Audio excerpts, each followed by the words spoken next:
आम्हाला कारण सांगितलं कोणी मंत्री मरले वाटत पंतप्रधान मरले ते स्वागत वगैरे होणार नाही बा, कोणी येणार नाही, तुमचे स्टॉल कसे चालतील. आम्ही आता इतकं पीठ भिजवलंय, पुरण शिजवलंय, ते कुठे विकायचं आम्ही इतकं. आता आम्हाला प्रश्न पडलाय. आता आम्ही 500 रुपयाचं भाडं जवळच्या जवळ 500 रुपये घेतले आमच्याजवळ. आम्ही गरीब बाया मजुरी करून पोट भरत 8 दिवसापासून आम्ही कार्यक्रमाची तयारी करताय. आणि हे काय आम्ही इथे येऊन तर उलट पस्तात पडले. रोजाच्या बाया आणल्या 2, त्या बायांचे रोज द्यायचे. काय मागणे आम्हाला तारीख फक्त त्यांनी भरपाई द्यायला पाहिजे, नाही तर स्टॉल तरी मोफत द्यायला. नाही तर मग खाण्याचे स्टॉल चालू ठेवायला पाहिजे, नाही तर मग स्टॉलचं भाडं वापस देऊन म्हणजे मोफत द्यायला पाहिजे त्यांना.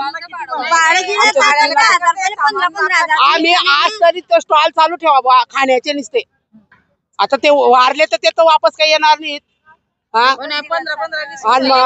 आता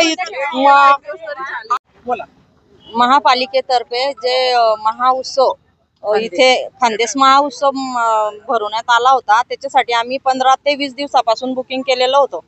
आणि इथे आल्यावर आज कळलं आम्हाला की ते स्टॉल कॅन्सल झाले. पण ठीक आहे, काही माझं एक साड्यांचा व्यवसाय आहे म्हणून मी समजू शकते. पण इतर जे महिला आहेत यांनी बाहेरगावून आलेले, काही तर शिर्डीवरून आलेले आहेत, तर त्यांचं जे वल्ला खाद्यपदार्थ आहे तर तो इथला 5 दिवसाचा एका दिवसात कुठे रस्त्यावर खपणार नाही. त्यांचं असं म्हणणं आहे की बा रस्त्यावर कुठेतरी मांडा तो एका दिवसात खपणार आहे का एवढा 5 दिवसाचा माल.